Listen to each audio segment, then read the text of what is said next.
famous pianist stepped out of the black car and looked around the small town with a quiet sigh. The air felt different from the big cities he was used to. It smelled like fresh bread from a nearby bakery and clean evening air after a light rain. The streets were calm. There were no flashing cameras, no reporters waiting behind metal barriers, no grand red carpets rolled out in front of shining buildings. Just a simple community hall with soft yellow lights glowing from its windows. He was known around the world for his powerful performances. In large concert halls, people would sit still for hours just to hear him play. Tickets for his shows were often sold out within minutes.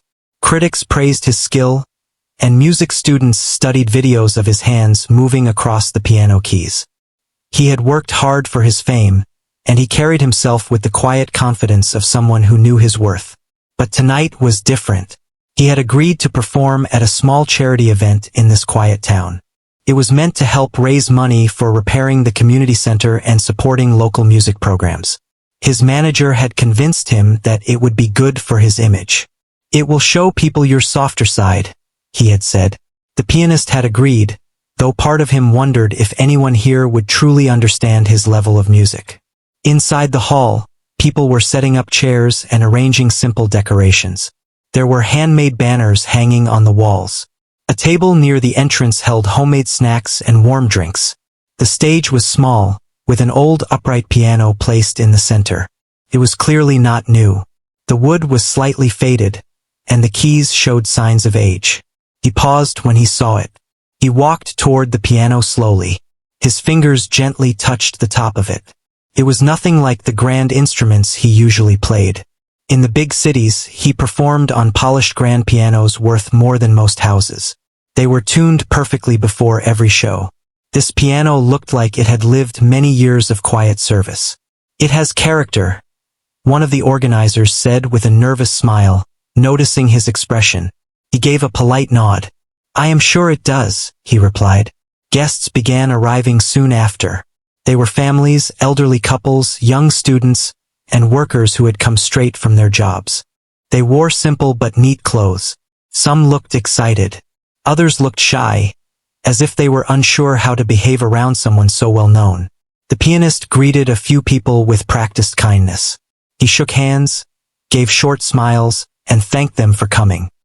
He was used to admiration, and he noticed the way some of them looked at him with wide eyes. It felt familiar and comfortable.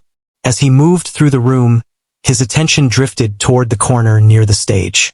There, standing quietly beside the piano, was a woman. She looked to be in her early 40s, dressed in plain clothes. Nothing about her appearance stood out. Her hair was tied back in a simple way, and she held her hands together as if she did not want to draw attention. What caught his eye was not her clothing, but the way she looked at the piano. She was not just glancing at it. She was studying it, almost like someone greeting an old friend. He felt a small spark of amusement. Perhaps she dreamed of playing, he thought. Many people did. Music had a way of making people imagine themselves on stage. He walked toward her with a light smile. "Are you enjoying the event so far?" he asked. She turned slightly, surprised that he was speaking to her directly. "Yes," she said softly. "It is a special evening for our town." "Do you play?" he asked, gesturing toward the piano. There was a short pause before she answered. "A little," she said. He raised an eyebrow with playful interest. "A little? That is how it always starts," he said, half joking. "Shall I perform piano just for you before the crowd demands it?" A few people nearby heard his words and chuckled lightly. It was not cruel laughter, but it carried the sense that this was a harmless joke. The woman did not laugh. She simply smiled politely. "That would be kind of you," she replied. He noticed her calm response. She did not seem embarrassed. She did not try to impress him either. She just stood there, steady and quiet. "Or," he continued with a playful tone, "perhaps you would like to play something first?" One of the organizers, overhearing the conversation, looked surprised. "She helps with the children's music classes," the organizer said. "She practices here often."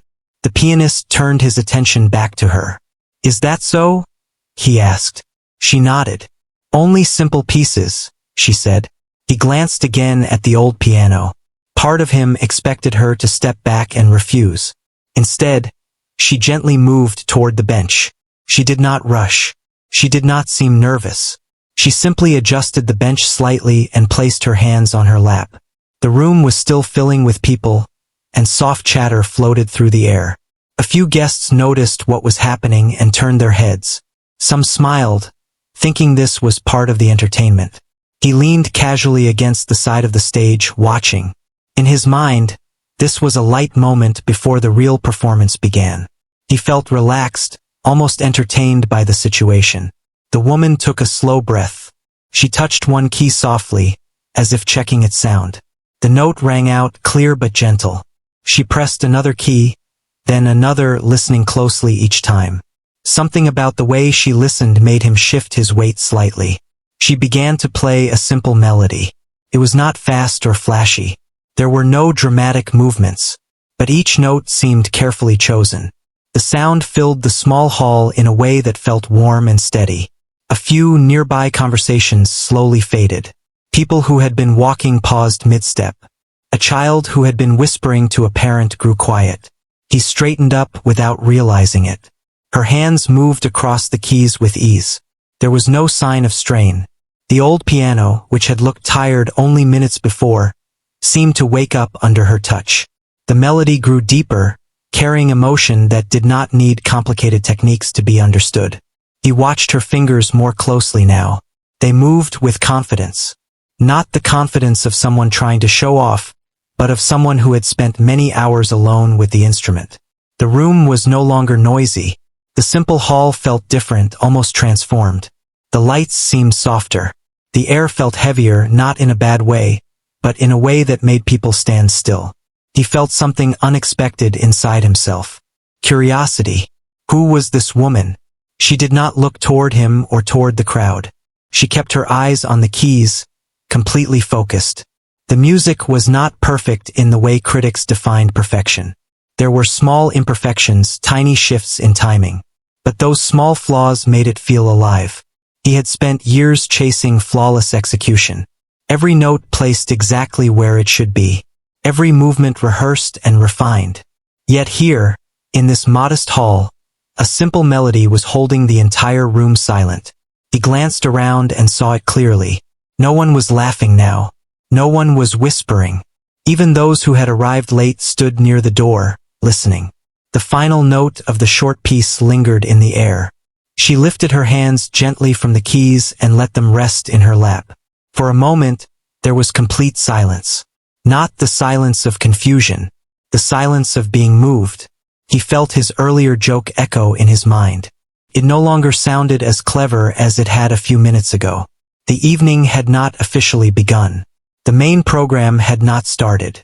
But something meaningful had already taken place. And for the first time since stepping into the small town, the famous pianist no longer felt certain that he understood everything about this night. The silence after she finished playing did not break right away.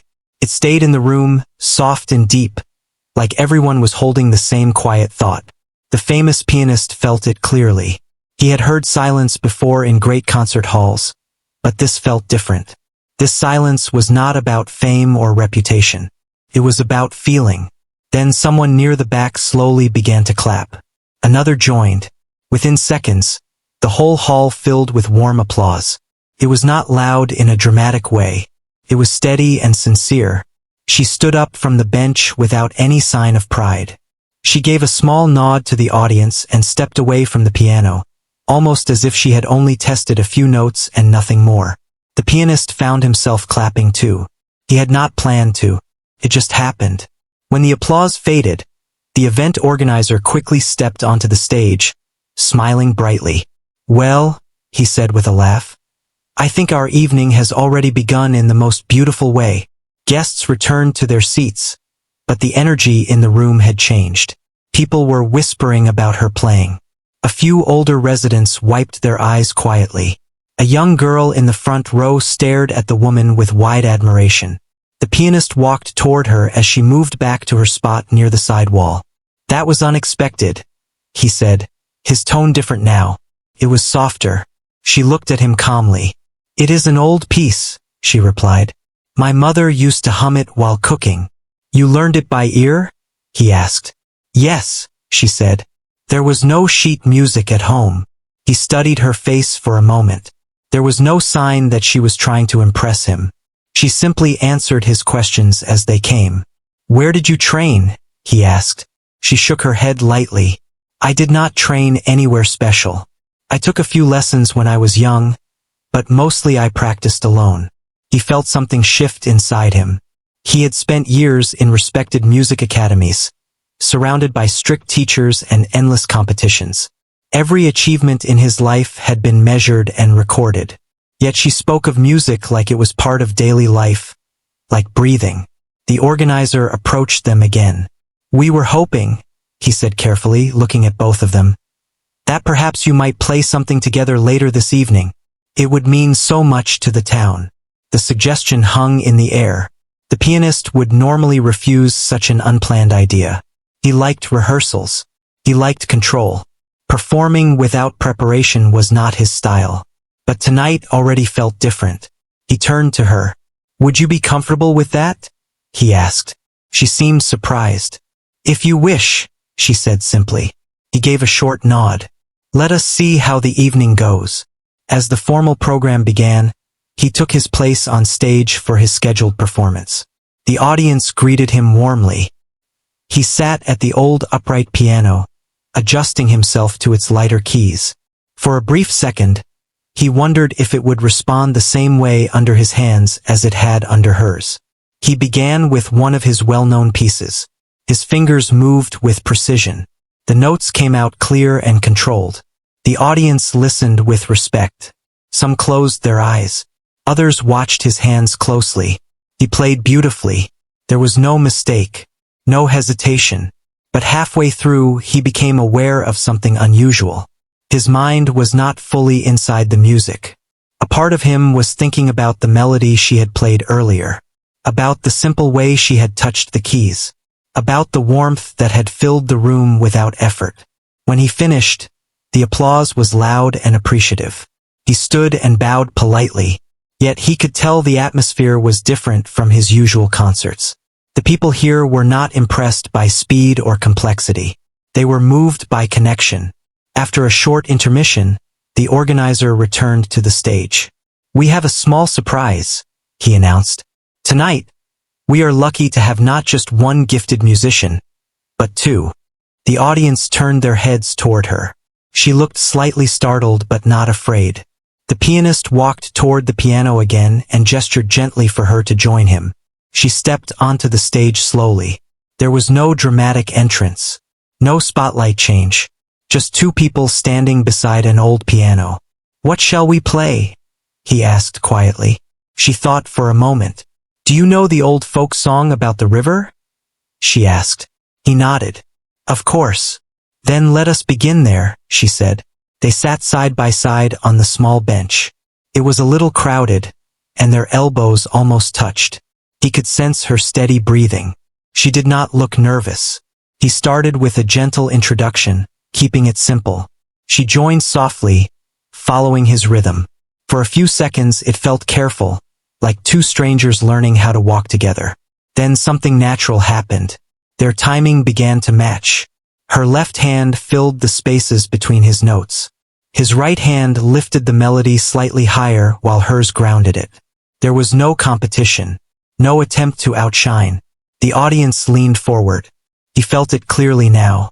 She listened deeply, not just to herself but to him. Every time he slowed slightly, she adjusted without hesitation. Every time she added a small variation, he supported it. The music grew stronger. It was still a simple folk song, but under their shared hands, it carried new life. The old piano responded warmly, as if grateful to be played this way. He realized something important in that moment. For years, he had performed for audiences. Tonight, he was playing with someone. As they moved into the final section, she added a soft harmony he had not expected. It was gentle but powerful. He followed her lead without thinking too much. Felt natural. When the last note faded, the room did not wait this time. Applause filled the hall instantly, louder than before. Some people stood to their feet. He turned toward her with a small smile that was no longer playful or proud. It was real. "Thank you," he said quietly, so only she could hear. She gave a slight nod. "Music is better when shared," she replied. As they stood and bowed together, he felt a sense of humility he had not felt in years. Not humiliation, not defeat, just a clear understanding that talent does not always need a spotlight to exist. When they stepped off the stage, several townspeople approached her first. They thanked her, hugged her, and spoke about how proud they were. Children gathered around her with shining eyes. He watched from a short distance. In large cities, crowds usually surrounded him. Tonight, he did not mind standing to the side. After a while, she walked over to him again. "You play beautifully," she said sincerely. He let out a quiet breath. "So do you." There was no need for more words. The rest of the evening continued with laughter, simple food, and warm conversations. But something had changed inside him. He no longer saw the town as small or ordinary. He saw it as a place where music lived in kitchens, classrooms, and quiet corners. As the night came to an end and guests began putting on their coats, he looked once more at the old upright piano. Earlier, he had seen it as worn and limited. Now he saw it as something else entirely. He understood that this evening was not about charity or image. It was about remembering why he began playing in the first place. And somehow, the simple woman who stood quietly by the piano had reminded him without ever trying to. The night should have ended there, with smiles, handshakes, and the soft closing of the community hall doors. But for the famous pianist, something inside him refused to settle. As people slowly left the building, he remained near the stage, watching volunteers stack chairs and wipe down tables. She was helping too. She tied up trash bags, folded tablecloths, and laughed quietly with the older women who had organized the event. There was no sign that she had just shared the stage with someone known across the world. No excitement, no need to relive the moment. She simply returned to her place among her neighbors. He was not used to that. In his world, performances were followed by interviews, photos, and long lines of people asking for signatures. After concerts, he was often rushed out through side doors to waiting cars. The music ended, but the attention continued. Here, the music had ended and life continued. He walked toward the piano once more. The hall was nearly empty now. Only a few volunteers remained. He pressed a single key. The sound echoed softly in the quiet space. "It sounds different when the room is empty," she said from behind him. He turned. She was holding a small box filled with leftover programs. "Yes," he replied. "Earlier, it felt almost alive." She smiled gently. "Music needs people. Even when you practice alone, you are playing for someone in your heart." Her words stayed with him. "Do you come here often to practice?" he asked. "Most evenings," she said. "After work." "Work? I help at the local grocery store during the day," she explained. "And sometimes I assist at the school when they need help with the children's music class." He tried to picture her life. Early mornings, long hours, then coming here at night to sit at this old piano. Not for money, not for fame, just because she loved it. "You never wanted more?" he asked carefully. She tilted her head slightly. "More. Bigger stages. Bigger audiences." She thought for a moment. "When I was younger, maybe. But life does not always move in straight lines. My father became ill. My mother needed help. Then years passed. Dreams changed shape." There was no sadness in her voice. Only honesty. He felt a quiet weight in his chest. His own path had been clear from early on. Teachers had noticed his talent. Sponsors had supported him. Doors had opened. He had walked through them quickly, always chasing the next goal. "Do you regret it?" he asked. She looked at the piano before answering. "No, because I still have this." The simple answer struck him deeply. The last of the volunteers waved goodbye and turned off most of the lights. Only the soft glow above the stage remained. "Would you like some tea?" she asked. "There is still hot water in the back." He hesitated for only a second. Yes, he said. They sat at one of the folding tables with 2 paper cups between them. The hall felt warmer now, more personal. When did you start playing? She asked him. When I was 5, he replied. My parents enrolled me in lessons. My teacher said I had perfect pitch. From then on, everything was practice, competitions, exams. Did you enjoy it? He paused. At first, yes, he admitted. Then it became serious. It became about being the best. And now, he stared into his cup. Now I perform because that is what I do. The words sounded strange once spoken. She did not judge him. She only listened. You play with great skill, she said. But tonight, when we played together, you smiled differently. He looked up. Differently? Yes, like someone remembering something old. Her observation unsettled him in a gentle way. He had not noticed that. Outside, a soft wind brushed against the windows. The town was quiet. May I ask you something? He said. Of course. Why did you not tell me you could play like that when I first spoke to you? She laughed softly. You did not ask if I could play well. You asked if I played. I answered honestly. He could not argue with that. And when you joked about performing for me, she continued, I knew you did not mean harm. People sometimes speak from habit. He felt his face grow warm. Still, I should not have assumed. We all assume things, she said calmly. That is how we protect our pride. The word pride lingered between them.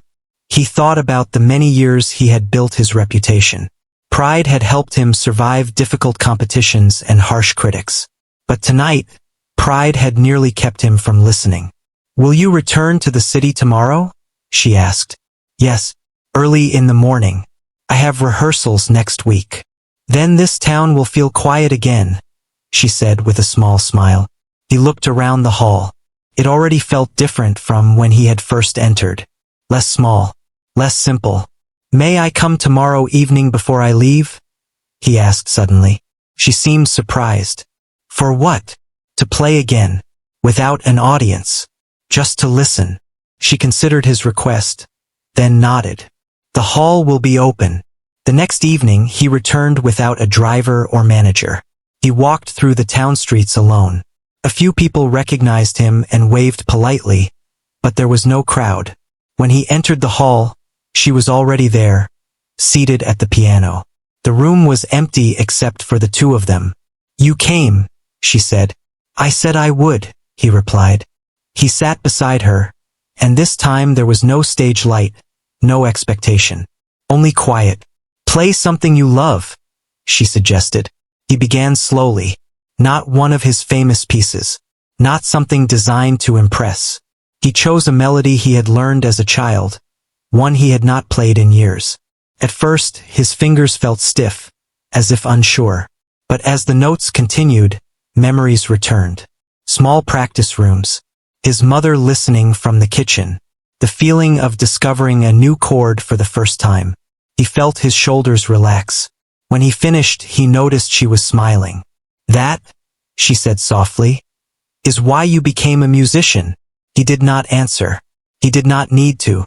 They spent hours that evening playing simple songs back and forth. Sometimes together, sometimes alone. They spoke about nothing important. They laughed when they missed notes. They tried different tempos just to see how the melody changed. There was no pressure. As the night deepened, he realized something clear. Music had once been a conversation for him. Over time, it had turned into a speech. Always him speaking, others listening. Here, it was a conversation again. When he finally stood to leave, the town lights were dim. He paused at the door. Thank you, he said. She looked confused. For what? For reminding me that music is not a competition. She shook her head lightly.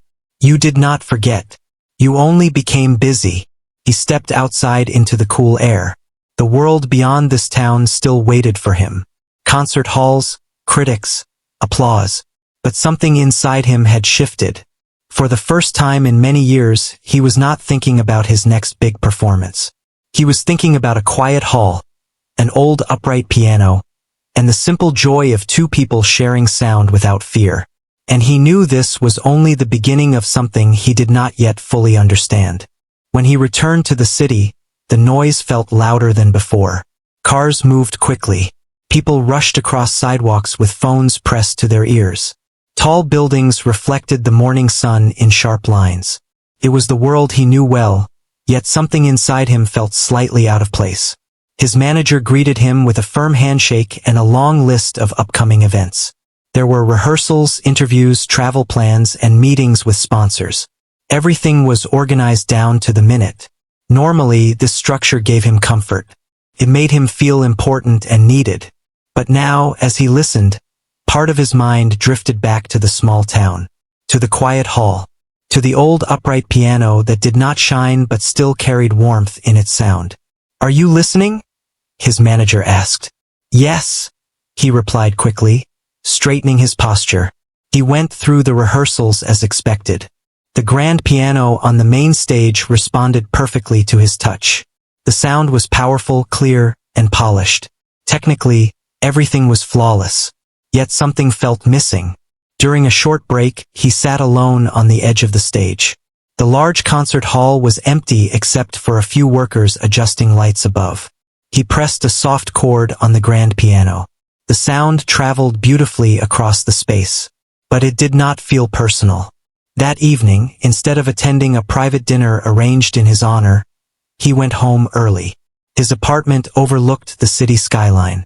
From the window, he could see thousands of lights stretching far into the distance. He did not turn on the television. He did not check his phone.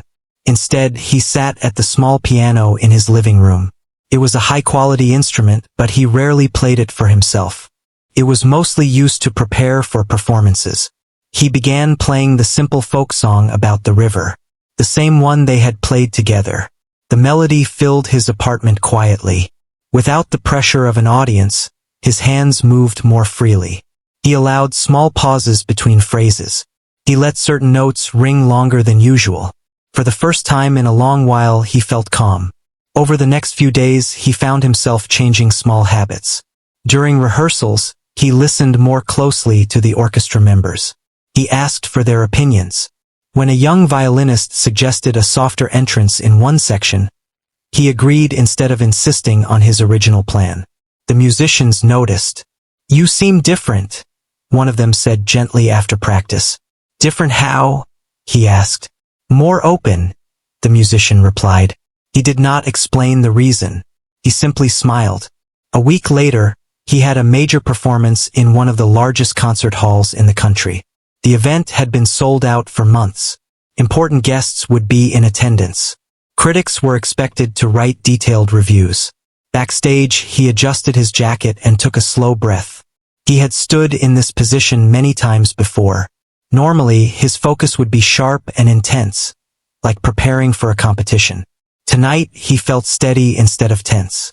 As he walked onto the stage, the applause rose like a wave. The grand piano stood under bright lights, polished and perfect. He sat down and placed his hands on the keys. The first piece was complex and fast. His fingers moved with precision, just as they always had. The audience listened carefully. But when he reached the final section of the program, something unexpected happened. Instead of beginning the final dramatic piece that everyone expected, he paused. The hall grew very quiet. He leaned slightly toward the microphone placed near the piano. "Tonight," he said calmly, "I would like to end with something simple." There was a slight movement in the audience. Some looked confused. Others leaned forward with curiosity. He began playing the folk song about the river. At first, it sounded almost too small for such a large hall. The melody was gentle. There were no fast runs or dramatic movements. But he played it the way he had in the quiet community hall. Slowly, with space between the notes, with care. The sound of the grand piano gave the melody new depth, but he kept it honest and warm. As he continued, the hall grew still. People who had expected a show of skill were instead given a moment of reflection. He could not see their faces clearly because of the stage lights, but he could feel the shift in the room. The same kind of silence he had felt that first night. When he finished, the final note lingered in the air. For a second, there was no reaction. Then applause began. Not wild or loud at first, just steady and heartfelt. It grew stronger with each passing moment. He stood and bowed, but this time, he felt something different inside. He did not feel proud of how well he had performed. He felt grateful. The next morning, reviews appeared online. Some critics praised his bold choice to end with a simple folk melody. Others seemed surprised by the emotional depth of his performance. One line in particular stayed with him. It read, "For the first time, his playing felt less like a display and more like a conversation." He closed the article slowly.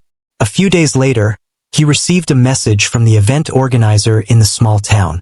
The charity evening had raised more money than expected. The community center would be repaired. The children's music program would continue. At the end of the message was a short note from her. "The children have been practicing the river song. They play it every afternoon now." He read that line twice. An idea began to form in his mind.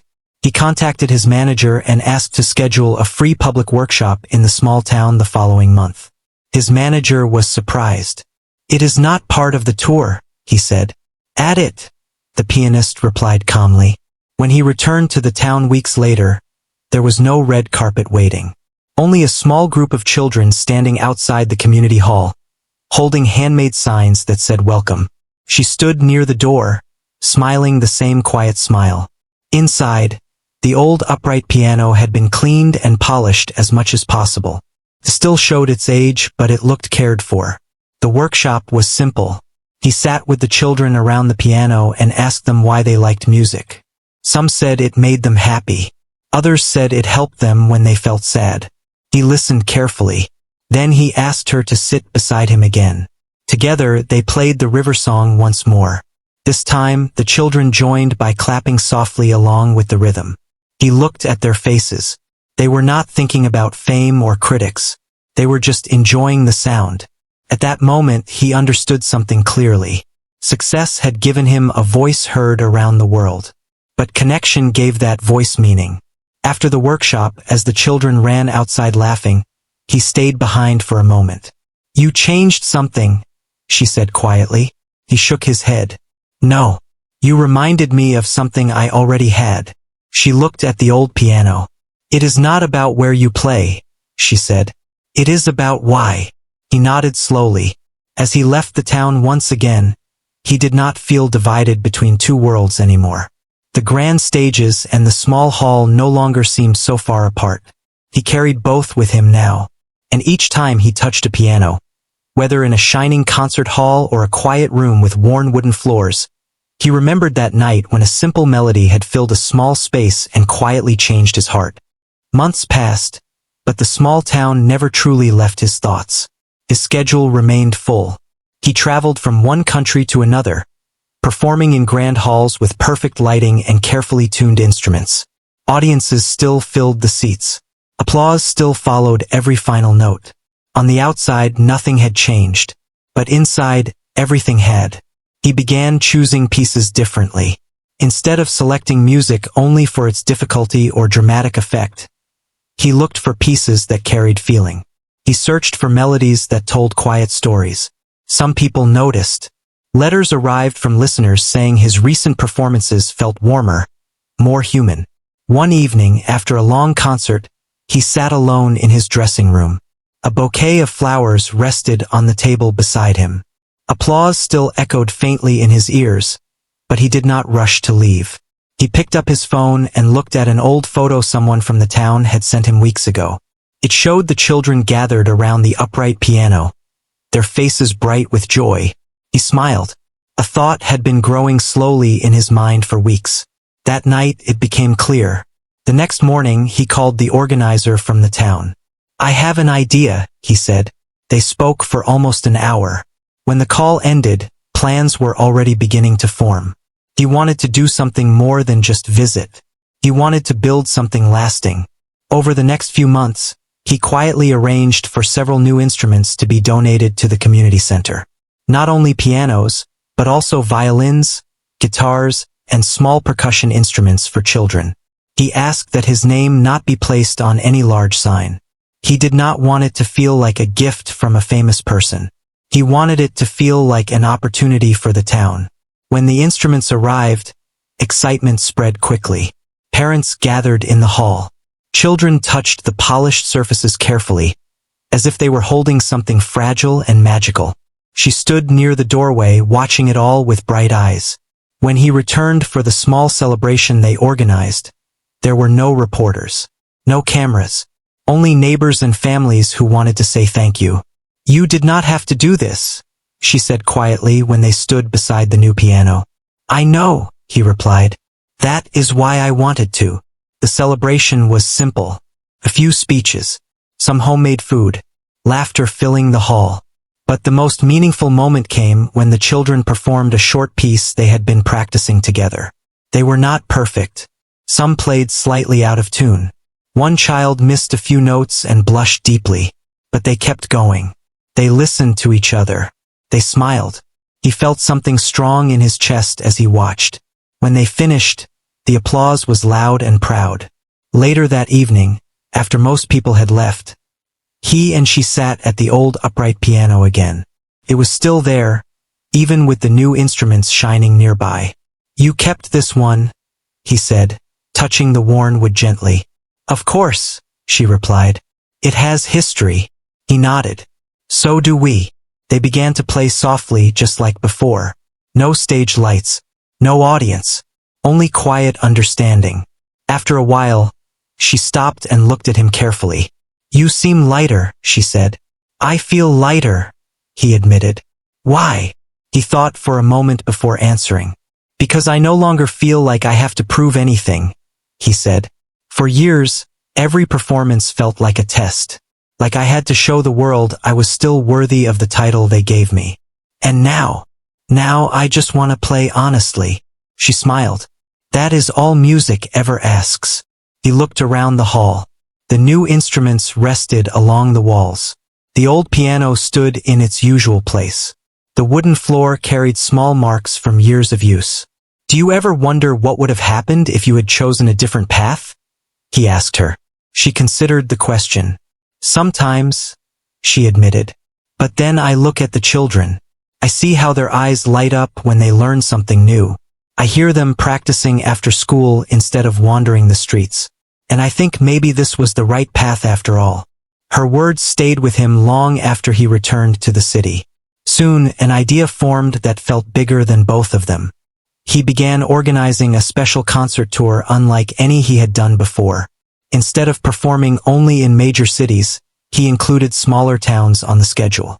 Places that rarely hosted classical music events.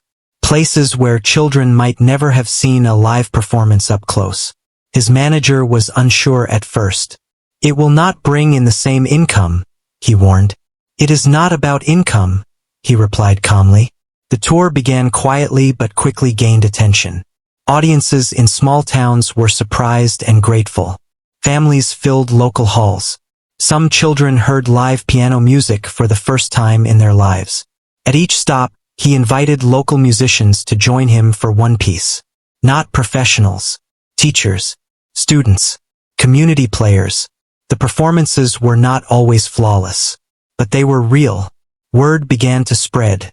News articles described the tour as refreshing and meaningful. Critics who once focused only on technical skill began writing about emotional connection. One evening, during a performance in another small town, he shared the story of how a quiet melody in a modest hall had changed his perspective. He did not mention names. He did not point to himself as the hero. He simply spoke about listening. After the show, a young boy approached him. "I want to play like you," the boy said shyly. He knelt slightly to meet the boy's eyes. "Then play because you love it," he said gently. "Not because you want applause." As the tour continued, he felt more certain than ever that success without purpose feels empty. But success shared becomes something powerful. When he finally returned once again to the original small town, it felt less like a visit and more like coming home. The community center was brighter now. The walls had been painted. The music room echoed with practice almost every afternoon. She greeted him at the door, just as she had the first night. "You have been busy," she said with a soft laugh. "In a different way," he replied. They walked inside together. The children were rehearsing for a small recital. As he listened, he realized that the sound of many imperfect instruments playing together carried more life than any single perfect performance. That evening, as the sun set outside the hall windows, he understood something fully. The joke he had made that first night felt like it belonged to another person. Someone who believed talent lived only on grand stages. Now he knew better. Talent can live in quiet corners, in grocery stores, in small classrooms, in community halls with worn wooden floors. And sometimes all it takes is one simple melody to remind the world, and yourself, of what truly matters. Years passed, but the story of that small town never faded. What began as one quiet evening had slowly grown into something much larger than either of them expected. The famous pianist continued to travel, to perform, and to inspire. But now, every journey carried a deeper meaning. The small town changed too. The community center became a place filled with daily music. Children who once felt shy now stood confidently in front of neighbors to perform short pieces. Parents who had never touched an instrument began taking evening lessons just for the joy of learning something new. The old upright piano still stood in its original place.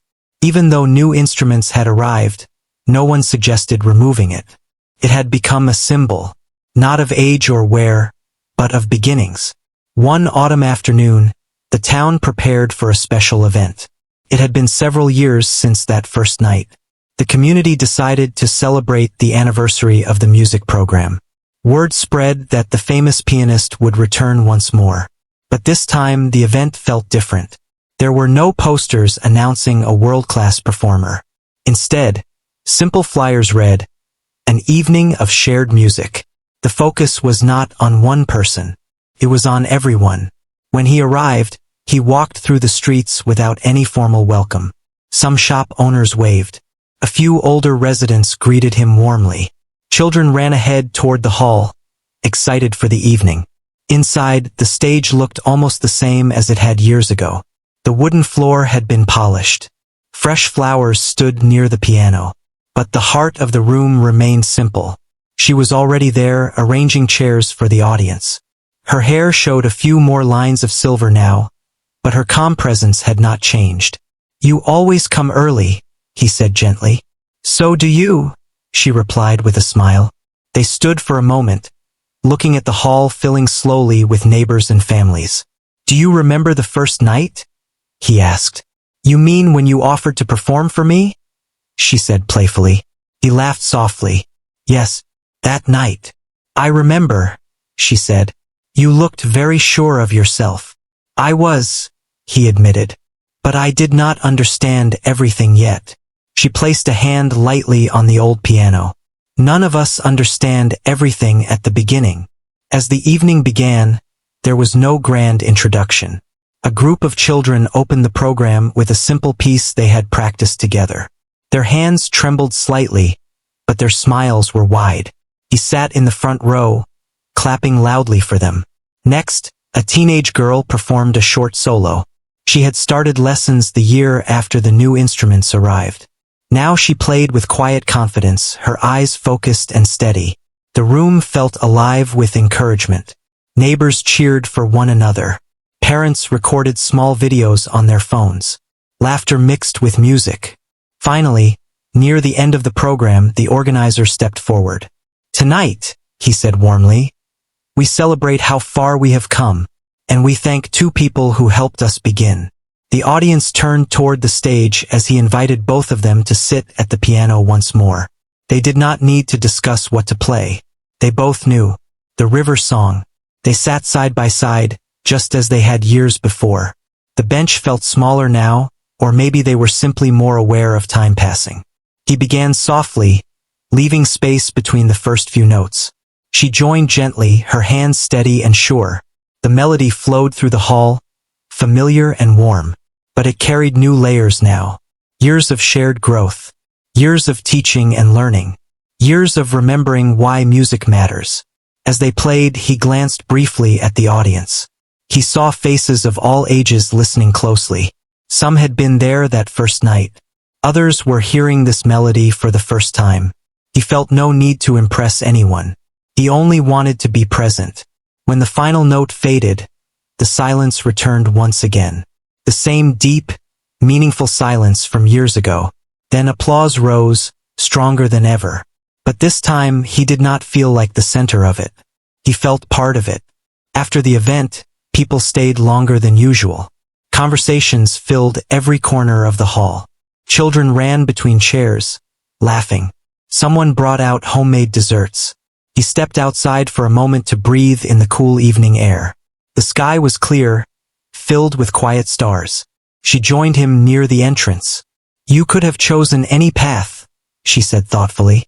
"Yet you kept coming back here." "Because this is where I remembered who I am," he replied honestly. She looked at him carefully. "And who are you?" He thought about the question deeply. "Not just a performer," he said slowly. "A listener, a student, a partner in something larger than myself." She nodded. "That is enough," she said. They stood in silence for a few minutes, watching as families walked home under the streetlights. Before leaving the next morning, he visited the hall one last time.